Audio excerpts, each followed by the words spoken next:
അഞ്ജന. ഞാൻ ഇടുക്കിയിലാണ് ജനിച്ച് വളർന്നത്. ഇപ്പോൾ വിവാഹമൊക്കെ കഴിഞ്ഞിട്ട് ഇവിടെ എറണാകുളത്താണ്, കൊച്ചിയിലാണ്. ഇപ്പോൾ ഞാനിപ്പോൾ ഒരു എംബ്രോയിഡറി ആർട്ടിസ്റ്റാണ്. വൺ ഹാൻഡ് എംബ്രോയിഡറി എന്നാണ് നമ്മുടെ ആ ഒരു സംരംഭത്തിൻ്റെ പേര്. ഇപ്പോൾ ഫുൾ ടൈം അങ്ങനെ അതിൻ്റെ കാര്യങ്ങളായിട്ട് ഞാനിപ്പോൾ നടക്കുവാണ്. വൺ ഹാൻഡ് എംബ്രോയിഡറിയിലേക്ക് എത്തിയിട്ട് ഇപ്പോൾ 1 ഇയർ ആവുന്നതേ ഉള്ളൂ, 1 വർഷമായിട്ടുള്ളൂ. അത് എത്താനുള്ള സാഹചര്യം എന്ന് പറഞ്ഞു കഴിഞ്ഞാൽ ഫുൾ സ്റ്റോറി പറയേണ്ടി വരും. ഞാൻ MSW ആണ് പഠിച്ചത്.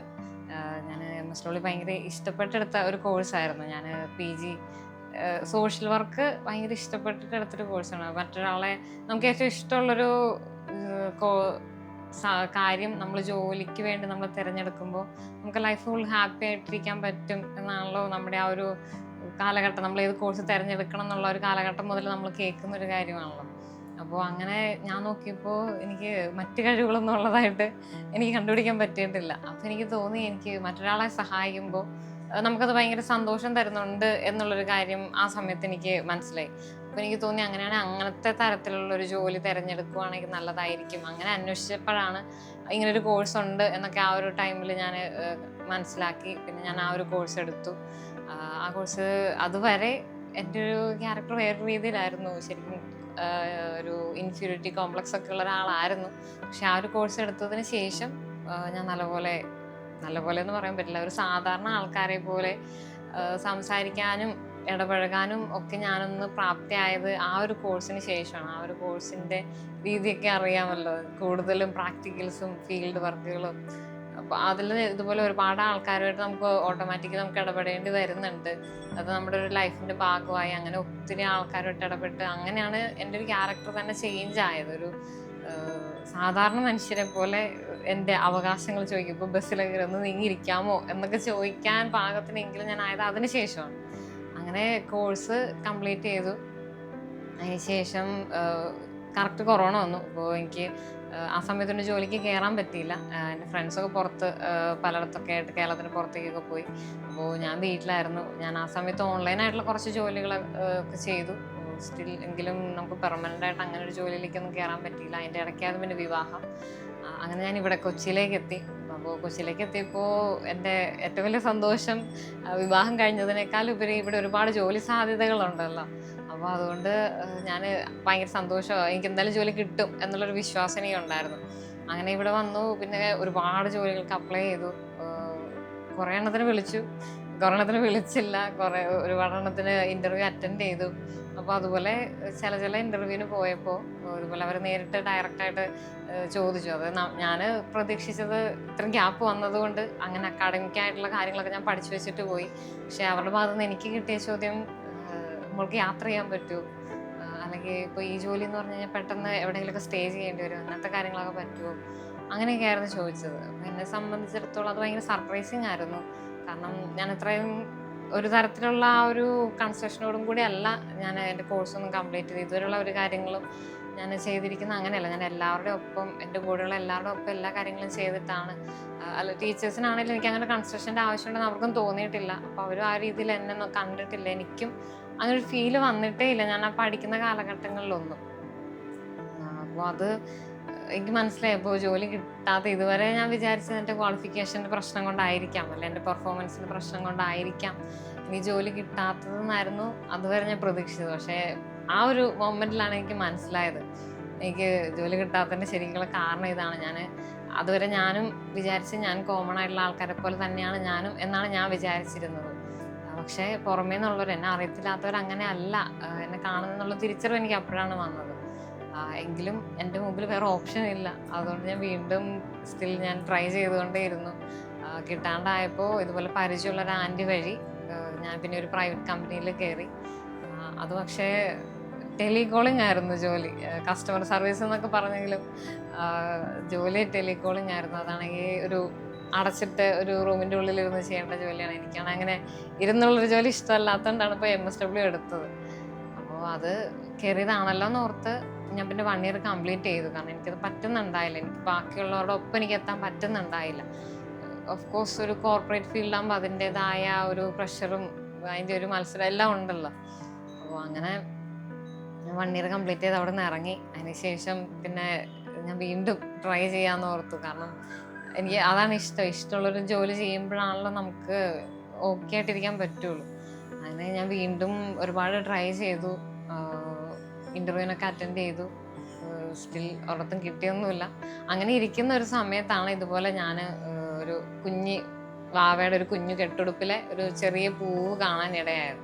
അപ്പോൾ ആ സമയത്ത് എനിക്കത് അറിയില്ല, അത് എന്താ സംഭവം എന്നൊന്നും അറിയില്ല. പക്ഷെ എൻ്റെ മനസ്സിൽ അപ്പം തന്നെ എനിക്ക് വന്നു, എനിക്കിത് ചെയ്യാൻ പറ്റുമല്ലോ എന്ന് എനിക്ക് തോന്നി. അങ്ങനെ ഞാൻ എൻ്റെ വീട്ടിൽ പോയ സമയത്ത് എൻ്റെ അമ്മച്ചി തയ്ക്കും, അമ്മച്ചിക്ക് മാത്രം എനിക്ക് മാത്രം അങ്ങനെ സെൽഫായിട്ട് തയ്യൽ മെഷീനിൽ തയ്ക്കും. അപ്പം അമ്മച്ചിയുടെ കയ്യിൽ അത്യാവശ്യം അങ്ങനത്തെ കുറച്ച് സാധനങ്ങളൊക്കെ ഉണ്ട്. അപ്പോൾ ആ ഒരു ഇത് വെച്ചിട്ട് ഞാൻ സൂചിയും നൂലൊക്കെ എടുത്ത് ഞാൻ തന്നെ ഒരു പഴയ തുണിയൊക്കെ എടുത്ത് വരച്ചിട്ട് ഏറ്റവും സിമ്പിളായിട്ടുള്ള പടമൊക്കെ ഞാൻ തന്നെ വരച്ച് നോക്കി, ഞാൻ തന്നെ തയ്ച്ച് നോക്കി. അപ്പോൾ കുഴപ്പമില്ല, കൊള്ളാൻ തോന്നി. അമ്മച്ചിയും പറഞ്ഞു കൊള്ളാം, കുഴപ്പമില്ല എന്ന് പറഞ്ഞു. അപ്പോൾ പിന്നെ ഞാൻ അവിടെ നിന്ന് സ്റ്റോപ്പ് ചെയ്തില്ല.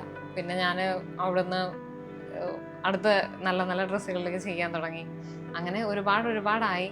അങ്ങനെ അലമാരകൾ നിറഞ്ഞ് ചെയ്ത് വെച്ചിട്ട് ആക്ച്വലി ഒത്തിരി ടൈം എടുക്കും. ഞാൻ പഠിക്കാണ്ട് ഇതിൻ്റെ ചെയ്തുകൊണ്ടിരിക്കുന്ന ഈ സമയത്താണ് ഇതിൻ്റെ പേര് എംബ്രോയിഡറി എന്നാണ്. ഇങ്ങനത്തെ ഇങ്ങനത്തെ ടെക്നിക്കുകളുണ്ട്, ഇങ്ങനത്തെ കാര്യങ്ങളൊക്കെ പഠിച്ചു വരുന്നത് ഈ ചെയ്യുന്നതിൻ്റെ ഒപ്പമാണ് ഞാൻ പഠിക്കുന്നത്. അങ്ങനെ ഒരുപാടായി കഴിഞ്ഞപ്പോൾ ഇതുപോലെ ഹസ്ബൻഡാണ് പറഞ്ഞത്, ഒരുപാട് ടൈം എടുത്ത് ചെയ്യുന്ന ഒരു ആർട്ടാണല്ലോ, ഒരു പെയിൻറ്റിങ് ഒക്കെ പോലെ ഒരു ആർട്ട് തന്നെയാണല്ലോ. അപ്പോൾ വെറുതെ ഇതിപ്പോൾ ഇങ്ങനെ അലമാരയിലിരുന്ന് പോയാൽ ചിലപ്പോൾ കുറേ നാളെ ഡ്രസ്സും ചിലപ്പോൾ ചീത്തയാകാം, അല്ലെങ്കിൽ നമ്മുടെ ഫോണിലും ഫോട്ടോ എടുത്ത് വെച്ചാലും ചിലപ്പോൾ ഫോണൊക്കെ ഏതെങ്കിലും സമയത്ത് നമുക്ക് നഷ്ടപ്പെട്ട് അതും പോകാം. അപ്പോൾ നമുക്കൊരു ആൽബം പോലെ നമുക്കൊരു സോഷ്യൽ മീഡിയ പേജ് ഉണ്ടാക്കാം. എന്നിട്ട് വെറുതെ നമുക്ക് ഇതിൻ്റെ ഫോട്ടോസൊക്കെ എടുത്തിടാം. അവിടെ കിടന്നോളുമല്ലോ, നമ്മുടെ കാലം കഴിഞ്ഞാലും മക്കളുടെ കാലം കഴിഞ്ഞാലൊക്കെ അവിടെ കിടന്നോളുമല്ലോ എന്ന് പറഞ്ഞ് ഹസ്ബൻഡാണ് അങ്ങനെ ഒരു പേര് പറഞ്ഞത്. നമുക്ക് അങ്ങനെ പേരിട്ടാലോ എന്ന് ചോദിച്ചു. അപ്പോൾ ഞാൻ പറഞ്ഞു ഓക്കെ. എനിക്ക് ആ സമയത്ത് നമുക്ക് വേറെ പ്ലാനുകളൊന്നുമില്ല, നമുക്ക് വെറുതെ ഒരു ആൽബം പോലെ ഉണ്ടാക്കാനുള്ള ഉദ്ദേശത്തിലാണ് അന്ന് ഉണ്ടാക്കിയിട്ടത്. അങ്ങനെയാണ് അങ്ങനെ ഒരു പേജ് സ്റ്റാർട്ട് ചെയ്തത്. അത് പറയുവാണെങ്കിൽ ഈ പറഞ്ഞ പോലെ ആർക്കും അയച്ചൊന്നും കൊടുത്തിട്ടില്ല, ഫ്രണ്ട്സിനോടോ ഫാമിലിക്ക് ആർക്കും അറിയില്ല അങ്ങനെ ഒരു പേജ് തുടങ്ങിയ കാര്യം. പക്ഷെ ആദ്യത്തെ ഒരു 2-3 പോസ്റ്റ് ആയപ്പോൾ തന്നെ ഒരു ദിവസം ആദ്യം 2-3 ഫോട്ടോസാണ് ഇട്ടത്. പിന്നെ ഒരു വീഡിയോ ഇട്ടപ്പോൾ എനിക്കൊന്ന് ഒരാഴ്ചക്കുള്ളിൽ തന്നെ ഒട്ടും പ്രതീക്ഷിക്കാതെ 1000 വ്യൂ വരെ എത്തി. ആദ്യത്തെ ദിവസം തന്നെ 100 വ്യൂവിലെത്തി. പിന്നെ പെട്ടെന്ന് നോക്കിയപ്പോൾ 500 വ്യൂ ആയി. അത് പെട്ടെന്ന് 1000-ലേക്കും അതും കടന്നു. അപ്പോൾ ഞങ്ങൾക്ക് ഭയങ്കര സർപ്രൈസിങ് ആയിരുന്നു. ഞാൻ ഒട്ടും പ്രതീക്ഷിച്ചില്ല അങ്ങനെ പെട്ടെന്ന് അങ്ങ് ഭയങ്കരമായിട്ട് ആൾക്കാരിലേക്ക് ഇത് എത്തും എന്നുള്ള കാര്യത്തിനെ കുറിച്ച് എനിക്ക് ഒട്ടും പ്രതീക്ഷ ഉണ്ടായിരുന്നില്ല. ഞാൻ സോഷ്യൽ മീഡിയയിൽ ആക്റ്റീവായിട്ടൊരാൾ അല്ല ഞാൻ. ഇപ്പോഴും ഈ ഒരു പേജിന്റെ പേരിലാണ് ഞാൻ അങ്ങനെയൊക്കെ ചെയ്യുന്നത്. അതിന് മുന്നേ പേഴ്സണലി ഞാൻ സോഷ്യൽ മീഡിയയിൽ ഒട്ടും ആക്റ്റീവായിട്ടൊരാളല്ലായിരുന്നു. അതുകൊണ്ട് എനിക്ക് അറിയില്ലായിരുന്നു ഇങ്ങനൊരു സാധ്യതയെ കുറിച്ചും എനിക്ക് അറിയില്ലായിരുന്നു. അപ്പോൾ പെട്ടെന്ന് ആൾക്കാർ റെസ്പോണ്ട് ചെയ്യാൻ തുടങ്ങി. ഒത്തിരി പേര് ഇതുപോലെ കൊള്ളാമെന്നൊക്കെ പറയാൻ തുടങ്ങി. അപ്പോൾ ഞാൻ പതിയെ ബാക്കി ചെയ്ത് വെച്ച വർക്കുകളൊക്കെ ഓരോന്നോരോന്നായിട്ട് ഇതുപോലെ വീണ്ടും ഇതുപോലെ വീഡിയോ ഇടാൻ തുടങ്ങി. അപ്പോൾ പതിയെ ആൾക്കാർ ഓരോരുത്തരായിട്ട് ചോദിക്കാൻ തുടങ്ങി. അവർ ഒരു ഐഡിയ പറയും, എനിക്ക് ഇങ്ങനെ ചെയ്ത് തരുമോ എന്നൊക്കെ ചോദിക്കും. അപ്പം നമ്മൾ അങ്ങനെ ചെയ്യും. അപ്പോൾ നമുക്ക് അതൊരു ഹരമായി തുടങ്ങി. ഇതുപോലെ പ്രതീക്ഷിക്കാതെയുള്ള റെസ്പോൺസും ഭയങ്കര സപ്പോർട്ടൊക്കെ കിട്ടാൻ തുടങ്ങിയപ്പോഴത്തേക്കും അത് ഒരു ലഹരിയായി. അപ്പോൾ പിന്നെ നമ്മളത് പിന്നെ അവരുടെ വർക്ക് ചെയ്യും. അപ്പോൾ അവരോട് ചോദിക്കും എന്തുകൊണ്ട് എങ്ങനെ ചെയ്യുന്നത് എന്നൊക്കെ ചോദിക്കുമ്പോൾ എന്തെങ്കിലും ഒരു കഥ അവർക്കുണ്ടോ, എന്തെങ്കിലും നമുക്ക് തന്നെ കൗതുകം തോന്നുമല്ലോ എന്തിനെങ്ങനെ ചെയ്യിപ്പിക്കുന്നത്. അപ്പോൾ അവർക്കൊരു കഥയുണ്ടാവും. അപ്പോൾ നമ്മൾ ആ ഒരു കഥയും കൂടെ പറഞ്ഞിട്ട് അവർക്ക് ഓക്കെ ആണെങ്കിൽ മാത്രം കഥയും കൂടെ പറഞ്ഞിട്ട് അങ്ങനെ വീഡിയോ ഇടാൻ തുടങ്ങി. അപ്പോൾ അത് പിന്നെ ഭയങ്കരമായിട്ട് ആൾക്കാരിലേക്ക് അത് എത്തിപ്പെടാൻ തുടങ്ങി. അങ്ങനെയാണ് നിന്നപ്പോൾ തന്നെ വളരെ പെട്ടെന്ന് ആ ഒരു പേജ് വളർന്നു. ഇപ്പോൾ 10K 100K മേളിലെത്തി. അങ്ങനെയായിരുന്നു അതിൻ്റെ ഒരു തുടക്കം. ചെറുപ്പത്തിൽ എനിക്ക് നമ്മൾ ഏറ്റവും ചെറുതായിരിക്കുമ്പോൾ നമ്മൾ ആദ്യം കാണുന്നത് ഇപ്പോൾ അംഗൻവാടിയിലൊക്കെ പോവുകയാണെങ്കിൽ ആദ്യം കാണുന്നത് ടീച്ചർമാരായിരിക്കും. അപ്പോൾ ആ ഒരു സമയത്ത് കുറച്ച് നാൾ എനിക്ക് ടീച്ചറാവണം എന്നായിരുന്നു ആഗ്രഹം. അത് കഴിഞ്ഞപ്പോൾ കുറച്ച് കഴിഞ്ഞപ്പോൾ അങ്ങനെ നമുക്ക് ആ ഒരു സ്റ്റേജിൽ പണ്ട് നമുക്കറിയാവുന്ന ഇത്തരം കാര്യങ്ങളുള്ളൂ: ടീച്ചർ, ഡോക്ടർ, എഞ്ചിനീയർ, പൈലറ്റ്. അതായിരുന്നല്ലോ നമ്മുടെ ലിസ്റ്റ്. അത്രയൊന്നും പോയിട്ടില്ലെങ്കിലും ആ ഒരു ആഗ്രഹത്തിലായിരുന്നു കുറേ നാൾ. പിന്നെ ചെറുപ്പത്തിലെ എൻ്റെ സ്റ്റോറി ആയിട്ട് പറയുവാണെങ്കിൽ ഞാനൊരു 4ാം ക്ലാസ് വരെ എൻ്റെ വീടിൻ്റെ തൊട്ടടുത്തുള്ള ഒരു ഗവൺമെൻറ് സ്കൂളിലായിരുന്നു പഠിച്ചത്. അപ്പോൾ നമ്മുടെ അവിടെ ഇടുക്കി എന്ന് പറയുമ്പോൾ അറിയാലോ, മൊത്തത്തിൽ ഗ്രാമമാണ്. അപ്പോൾ നമുക്ക് ആ ഒരു ചുറ്റുവട്ടത്തുള്ള എല്ലാവരെയും നമുക്ക് പരിചയമുള്ളവരാണ്. നമുക്ക് ആ ഒരു അപരിചിതത്വം ഒരിടത്തും ഫീൽ ചെയ്യൂല. ഇപ്പോൾ ഞങ്ങളുടെ സ്കൂളിലുള്ള എല്ലാ കുട്ടികളെയും അറിയാം, അവിടെയുള്ള എല്ലാ പേരൻസിനും എല്ലാവരെയും പരിചയമുണ്ട്. അപ്പോൾ ചെറുപ്പത്തിലൊക്കെ ഞാൻ ഭയങ്കര ആക്റ്റീവായിരുന്നു. അതുപോലെ സ്പോർട്സിനൊഴിച്ച് ബാക്കി എല്ലാ പ്രോഗ്രാമിനും ഞാൻ അറ്റൻഡ് ചെയ്യുമായിരുന്നു, പ്രൈസ് മേടിക്കുമായിരുന്നു. അങ്ങനെയായിരുന്നു ഏറ്റവും ചെറുപ്പത്തിലെ ഒരു കാലഘട്ടം. ആ ഒരു കാലഘട്ടത്തിൽ എനിക്കിങ്ങനെ ഒരു പ്രത്യേകത ഉള്ളതായിട്ട് എനിക്ക് തോന്നിയിട്ടില്ല. പറഞ്ഞ കോമൺ ആയിട്ടുള്ള ഒരു സ്കൂളിലാണ് പഠിച്ചത്. അങ്ങനെ സ്പെഷ്യൽ സ്കൂളിലൊന്നും വിടുന്നതിനെ കുറിച്ച് അവർ ചിന്തിച്ചില്ല, എൻ്റെ പേരൻസും ചിന്തിച്ചിട്ടില്ല. എനിക്കും അങ്ങനെ വേറെ പ്രശ്നങ്ങളൊന്നും അങ്ങനെ എൻ്റെതായ എല്ലാ കാര്യങ്ങളും എനിക്ക് ചെയ്യാൻ പറ്റുന്നുണ്ട്. ചെറുപ്പം മുതലേ എൻ്റെതായ പേഴ്സണലായിട്ടുള്ള കാര്യങ്ങളൊക്കെ തന്നെ ഞാൻ ഒറ്റയ്ക്ക് തന്നെ ചെയ്യും. സത്യം പറഞ്ഞാൽ അവരെന്നെ ഇങ്ങനെ സ്പെഷ്യലായിട്ട് കൺസിഡർ ചെയ്തിട്ടില്ല. എനിക്കങ്ങനെ ഒരു പ്രത്യേകതയുണ്ട്.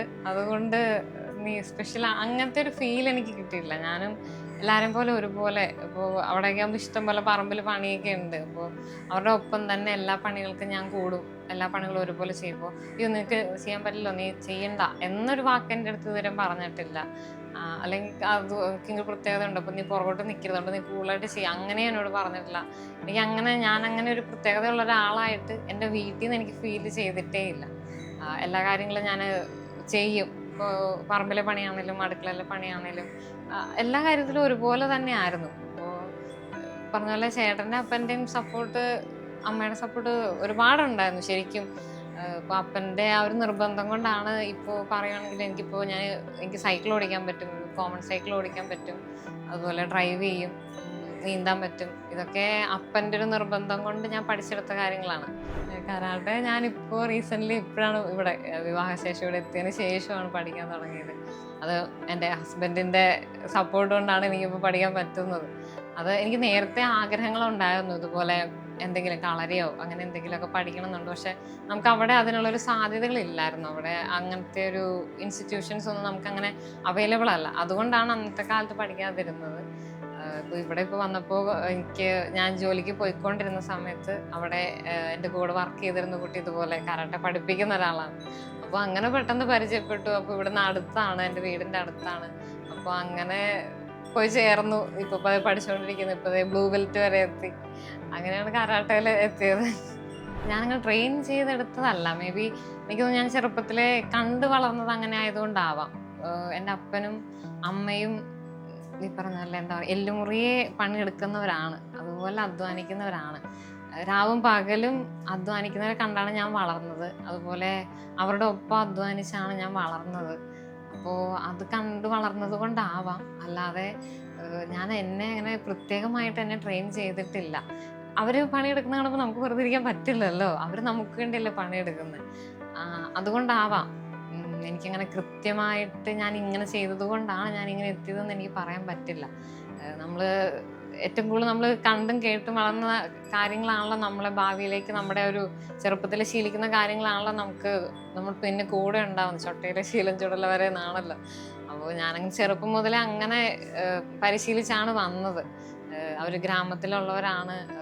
ഒരുപാട് പശുവും ഒരുപാട് കൃഷികളും അങ്ങനെ എല്ലാ കാര്യങ്ങളും ചെയ്ത് എല്ലാ കാര്യങ്ങളും കൃത്യമായിട്ട് ഓരോ കാര്യങ്ങളും ചെയ്തു പോകുന്നത് കണ്ട് എവരിഡേ അത് തന്നെ കണ്ടു വളർന്നത് കൊണ്ട് അത് നാച്ചുറലി എനിക്കും അതൊരു ശീലമായി വന്നു. അതുകൊണ്ടാണ് ഞാനിപ്പോൾ എനിക്ക് തോന്നുന്നു ആ ഒരു രീതിയിലേക്ക് ഞാനും എത്തിയത്. അത് ചെറുപ്പത്തിലെ കുറേ എക്സ്പീരിയൻസസ് ആണ് എന്നെ ഇപ്പോൾ ഇങ്ങനെ നിൽക്കാൻ എന്നെ ഹെൽപ്പ് ചെയ്യുന്നത്. തീർച്ചയായിട്ടും ആ ഒരു സ്റ്റേജ് എന്ന് പറയുമ്പോൾ സത്യം ഒത്തിരി സന്തോഷമുണ്ട്. എനിക്ക് ചുറ്റും നടക്കുന്ന കുറേ അത്ഭുതങ്ങൾ പോലെ എനിക്ക് തോന്നുന്നുണ്ട്. കാരണം എൻ്റെ കൂടെ ഉണ്ടായിരുന്നവരൊക്കെയും എല്ലാവരും സ്ത്രീകൾ തന്നെയാണ്. അതും ഒരു സിസ്റ്ററൊക്കെ ഉണ്ടായിരുന്നു ആ കൂടെ. സിസ്റ്റർ ഒത്തിരി വർഷങ്ങളായിട്ട് ഇതുപോലെ വീട്ടിലിരിക്കുന്ന സ്ത്രീകളെ ട്രെയിൻ ചെയ്ത് അവരെ കൊണ്ട്, അതായത് ആണുങ്ങൾ ചെയ്യുന്ന പണി അവരെ കൊണ്ട് ചെയ്യിപ്പിച്ച് അതൊരു സംരംഭമാക്കി. മരപ്പണി, പിന്നെ വെൽഡിങ്, അങ്ങനത്തെ പണികളൊക്കെ ചെയ്ത് അങ്ങനെയുള്ളവരായിരുന്നു എൻ്റെ കൂടെ ഉണ്ടായിരുന്ന എല്ലാവരും. അപ്പോൾ എനിക്ക് ആ ഒരു സ്റ്റേജിൽ നിൽക്കുമ്പോൾ എനിക്ക് മനസ്സിലായത് അങ്ങനെ ഒരു പെൺകുട്ടി ആൺകുട്ടി അങ്ങനെ ഒരു വ്യത്യാസം ഇന്നത്തെ കാലത്തില്ല. ഇന്നത്തെ കാലം ഒരുപാട് വളർന്നൊരു കാലഘട്ടം തന്നെയാണ്. എല്ലാ തരത്തിലുള്ള സാധ്യതകളും എല്ലാവർക്കും ഉണ്ട്. നമുക്കിങ്ങനെ പുറകോട്ട് നിൽക്കാനുള്ള എക്സ്ക്യൂസ് പറയാനുള്ളൊരു ചാൻസ് നമുക്കിപ്പോൾ ഇവിടെ ഇല്ല. അത് തന്നെയാണ് ഇപ്പോൾ എൻ്റെ അവസ്ഥയിലും. എനിക്ക് എക്സ്ക്യൂസ് പറഞ്ഞ് മാറി നിൽക്കാനുള്ളൊരു ചാൻസ് ഇല്ല ഇവിടെ. എല്ലാ സൗകര്യങ്ങളും നമുക്കിവിടെ കിട്ടാനുണ്ട്. പിന്നെ നമ്മൾ എങ്ങനെ എക്സ്ക്യൂസ് പറയും? നമുക്ക് എന്തും നമുക്കിവിടെ കിട്ടും. എന്ത് തരത്തിലുള്ള തടസ്സങ്ങൾക്കും ഒരു പരിഹാരം നമുക്കിവിടെ കിട്ടാനുണ്ട്. അത് നമ്മളൊന്ന് ഒന്ന് എത്തിപ്പിടിക്കാനുള്ളൊരു നമ്മളൊന്ന് അന്വേഷിച്ചിറങ്ങിയാൽ നമുക്ക് എല്ലാത്തിനുള്ള ഒരു റിസൾട്ട് അല്ലെങ്കിൽ അതിനുള്ള ആ ഒരു സൊല്യൂഷൻ നമുക്കിവിടെ കിട്ടാനുണ്ട്. അപ്പോൾ പിന്നെ നമുക്കങ്ങനെ ബാക്കിലേക്ക് നിൽക്കാനുള്ള ഒരു അവകാശമില്ല നമുക്ക്. ഈ ബ്രാൻഡ് തുടങ്ങിയിട്ട് സത്യം പറഞ്ഞാൽ ഒത്തിരി സന്തോഷമുണ്ട്, ഒരുപാട് കാര്യങ്ങളിൽ സന്തോഷമുണ്ട്. ഒരുപാട് പേര് കോണ്ടാക്ട് ചെയ്തു, ഒരുപാട് പേർക്ക് മോട്ടിവേഷൻ ആവുന്നുണ്ട്, ഇൻസ്പിറേഷൻ ആവുന്നുണ്ട്. ഇതുപോലെ ഒരു സൂയിസൈഡൽ ടെൻഡൻസിയിൽ വരെ എത്തി നിന്നവർക്ക് വരെ നമ്മുടെ വീഡിയോ കണ്ടിട്ട് ഒരു മോട്ടിവേഷൻ ആയി എന്ന് പറഞ്ഞാൽ ഒത്തിരി പേര് അങ്ങനെയുള്ളവർ കോണ്ടാക്ട് ചെയ്യുന്നുണ്ട്. അത് കൂടാതെ ഇതുപോലെ എന്നെപ്പോലെയുള്ള കുട്ടികൾ ജനിച്ച പേരൻസ് ഒരുപാട് പേര് നമ്മളെ കോണ്ടാക്ട് ചെയ്യുന്നുണ്ട്. മോളെ കാണുമ്പോൾ എനിക്കൊരു ധൈര്യമാണ്, എൻ്റെ മോളെയും എനിക്ക് വളർത്തിയെടുക്കാൻ, വല്ല മോളെ കാണിച്ച് എനിക്ക് വളർത്തിയെടുക്കാം. അങ്ങനെ ഒത്തിരി പേര് നമ്മുടെ പേജിൽ വർക്കിനല്ലാതെ കോണ്ടാക്ട് ചെയ്ത് സംസാരിക്കുന്ന ഒരുപാട് പേരുണ്ട്, ഒത്തിരി പേരുണ്ട്. അങ്ങനത്തെ സ്റ്റോറീസ് ഒത്തിരി ബാക്ക്ഗ്രൗണ്ടിൽ നടക്കുന്നുണ്ട്. അപ്പം അങ്ങനെയുള്ളവരെ എനിക്ക് ഞാനായിട്ട് ജീവിക്കുന്നത് കൊണ്ട് എനിക്ക് അവരെ ഒന്ന് മോട്ടിവേറ്റ് ചെയ്യാൻ പറ്റുന്നുണ്ടല്ലോ. അതാണല്ലോ നമ്മുടെ ലൈഫിൻ്റെ ഒരു മീനിങ് എന്ന് പറയുന്നത്. നമുക്ക് എന്തെങ്കിലും ഒന്ന് സമൂഹത്തിന് നൽകാൻ സാധിക്കുക എന്നുള്ളതാണല്ലോ നമ്മുടെ ലൈഫിൻ്റെ തന്നെ ഒരു മീനിങ് എന്ന് പറയുന്നത്. അപ്പോൾ അങ്ങനെ ഒത്തിരി കാര്യങ്ങൾ എനിക്ക് പേജ് തുടങ്ങിയതിന് ശേഷം ചെയ്യാൻ പറ്റുന്നുണ്ട്. പിന്നെ അതുപോലെ ഒരു വർക്കിൻ്റെ കാര്യത്തിൽ പറയുവാണെങ്കിൽ ഒരു കുട്ടി 6-ാം മാസത്തിലാണ് ജനിച്ചത്. അപ്പോൾ അമ്മ മാത്രമേ കുട്ടീനെ കണ്ടിട്ടുള്ളൂ. അപ്പോൾ കുട്ടീനെ ഇതുപോലെ 9 മാസം കംപ്ലീറ്റ് ചെയ്തിട്ട് പുറത്തേക്ക് ഇറക്കാൻ പോകുമ്പോൾ ആദ്യമായിട്ട് ഇടാൻ വേണ്ടിയിട്ട് ഒരു ഉടുപ്പ് ചെയ്ത് കൊടുക്കാമോ എന്നിങ്ങനെ ഒരു അമ്മ ഇങ്ങനെ കോണ്ടാക്ട് ചെയ്തിട്ട് ചോദിച്ചു. അപ്പോൾ അത് നമുക്ക് ഭയങ്കര ടച്ചിങ് ആയിരുന്നു. വേറെ ആരും കണ്ടിട്ടില്ല, അമ്മ മാത്രമേ കണ്ടിട്ടുള്ളൂ എന്നൊക്കെ പറഞ്ഞപ്പോൾ നമ്മളിങ്ങനെ ഒരു ഉടുപ്പ് ചെയ്ത് കൊടുത്തു. അപ്പോൾ അത് എൻ്റെ മനസ്സിൽ ഇതുപോലെ തങ്ങി നിൽക്കുന്നൊരു വർക്കാണ്. അപ്പോൾ നമ്മൾ അതിന് ഫ്രീ ഓഫ് കോസ്റ്റിലാണ് ചെയ്ത് കൊടുത്തത്. കാരണം അതൊരു വർക്കിനേക്കാൾ ഉപരി അതൊരു ഇമോഷനാണല്ലോ, അതൊരു ഹാപ്പിനെസ് ആണ്. അത് നമുക്ക് മനസ്സിൽ എപ്പോഴും നിൽക്കും. അങ്ങനത്തെ ഒരുപാട് വർക്കുകളുണ്ട്. നമ്മൾ ഓരോരുത്തരുടെയും വർക്കും നമ്മൾ ഇതുപോലെ പേഴ്സണൽ ആയിട്ടുള്ള അവരുടെ ഒരു മൊമെന്റ്സ് എന്തെങ്കിലുമൊക്കെയാണ് നമ്മൾ ഒരു ആർട്ടായിട്ട് ക്രിയേറ്റ് ചെയ്ത് കൊടുക്കുന്നത്. അപ്പോൾ ഈച്ച് ആൻഡ് എവറി വർക്കിനും അതിൻ്റെതായ സ്റ്റോറികളുണ്ട്. അതുപോലെ ഒരുപാട് സ്റ്റോറികളുണ്ട്. മുമ്പോട്ട് എനിക്ക് ഒരു യൂണിറ്റായിട്ട് സ്റ്റാർട്ട് ചെയ്യണമെന്നുണ്ട്. അതിനേക്കാളുപരി എന്നെപ്പോലുള്ള ഒരുപാട് പേര് പുറത്തേക്ക് പോകാൻ പറ്റാതെ വീട്ടിലിരുന്ന് കൈപ്പണികളൊക്കെ ചെയ്ത് ജീവിക്കുന്ന ഒത്തിരി പേരുണ്ട്. എനിക്കങ്ങനെ പേഴ്സണലി പലരെയും പരിചയമുണ്ട്. അപ്പോൾ അങ്ങനെയുള്ളവർക്കൊക്കെ നമ്മുടെ ഈ ഒരു ബ്രാൻഡ് വഴി ഒരു ഹെൽപ്പ് ആവണം. അവർക്കൊരു വരുമാന മാർഗം, ഒരു സ്ഥിര വരുമാനം, അല്ലെങ്കിൽ ജീവിതത്തിൻ്റെ പ്രതീക്ഷ ഒരു ലൈറ്റ് ആവണം എന്നുള്ളൊരാഗ്രഹം എൻ്റെ ഉള്ളിലുണ്ട്. ഭാവിയിലേക്ക് നടക്കുമെന്ന് തന്നെ ഞാൻ വിശ്വസിക്കുന്നു. എൻ്റെ ഈ ഒരു വർഷം ശരിക്കും ഭയങ്കര അത്ഭുതങ്ങളാണ് എൻ്റെ ലൈഫിൽ സംഭവിച്ചുകൊണ്ടിരിക്കുന്നത്. ഞാൻ സ്വപ്നം പോലും കാണാത്ത ഒത്തിരി കാര്യങ്ങൾ എൻ്റെ ലൈഫിൽ സംഭവിക്കുന്നുണ്ട്. അപ്പോൾ എനിക്ക് വനിതാ ദിനത്തിൽ പറയുവാണെങ്കിൽ നമ്മൾ ഒരു കാര്യം ആത്മാർത്ഥമായിട്ട് നമ്മളൊരു കാര്യത്തിന് വേണ്ടി ഇറങ്ങി പുറപ്പെടാൻ നമ്മൾ തയ്യാറായാൽ, നമ്മുടെ ആ ഒരു കംഫർട്ട് സോണിന് പുറത്തേക്ക് നമ്മൾ പോകാൻ തയ്യാറായാൽ, അല്ലെ ആത്മാർത്ഥമായിട്ട് നമ്മൾ ഹാർഡ് വർക്ക് ചെയ്യാൻ വേണ്ടി റെഡി ആണെങ്കിൽ നമുക്ക് സാധ്യതകൾ ഇവിടെ ഒരുപാടുണ്ട്. എനിക്കതിപ്പോൾ ഞാൻ എൻ്റെ ലൈഫിൽ നിന്ന് മനസ്സിലാക്കിയൊരു കാര്യമാണ്. നമ്മളൊന്ന് പുറത്തേക്ക് ഇറങ്ങി കിട്ടിയാൽ മതി. നമ്മളെ ആൾക്കാർക്ക് അറിയില്ലല്ലോ. അപ്പോൾ നമ്മളെ ആൾക്കാർക്കൊന്ന് അറിഞ്ഞു തുടങ്ങിയാൽ പിന്നെ നമുക്ക് ഒരുപാട് ഭാഗത്തുനിന്ന് ഒത്തിരി തരത്തിലുള്ള സപ്പോർട്ടും ഹെൽപ്പും അതിനുള്ള വഴികളും പറഞ്ഞു തരാൻ ഒത്തിരി പേര് നമുക്ക് മുന്നോട്ട് വരും. നമ്മൾ ആത്മാർത്ഥമായിട്ടാണ് നമ്മുടെ കാര്യങ്ങൾ ചെയ്യുന്നതെന്നുണ്ടെങ്കിൽ ഉറപ്പായിട്ടും അതിനുള്ള വഴിയും തെളിഞ്ഞു വരും. അതാണ് ഇപ്പോൾ എൻ്റെ ലൈഫിൽ നിന്ന് എനിക്ക് മനസ്സിലായ ഒരു കാര്യം അതാണ്. അപ്പോൾ ആർക്കും എനിക്ക് പറ്റുമെങ്കിൽ പിന്നെ നമുക്ക് ചുറ്റുമുള്ള ആർക്കും പറ്റും, എല്ലാവർക്കും പറ്റും. എന്നെപ്പോൾ ഞാൻ ഒരു വലിയൊരു ഉദാഹരണമാണെന്നല്ല ഞാൻ പറയുന്നതെങ്കിലും എനിക്ക് പറ്റുമെങ്കിൽ ഞാനൊരു ചെറിയൊരു ഉദാഹരണമാണ്. നമ്മുടെ ചുറ്റുമുള്ള പലതരത്തിലുള്ള ബുദ്ധിമുട്ട് അനുഭവിക്കുന്ന ഒത്തിരി പേര്, അതുപോലെ എന്നെപ്പോലെ എത്രയോ പേരുണ്ട്. ഈ അടുത്ത് അർജുന അവാർഡ് നേടിയ ശീതൾ ദേവി, അവരൊക്കെ നമുക്ക് വലിയ ഉദാഹരണങ്ങളാണ് അവരൊക്കെ. ഞാനതൊക്കെ വെച്ച് വളരെ ചെറിയൊരു ഉദാഹരണമാണെങ്കിലും അവർക്കൊക്കെ പറ്റുമെങ്കിൽ നമുക്കൊക്കെ എന്തുകൊണ്ട് സാധിച്ചുകൂടാ.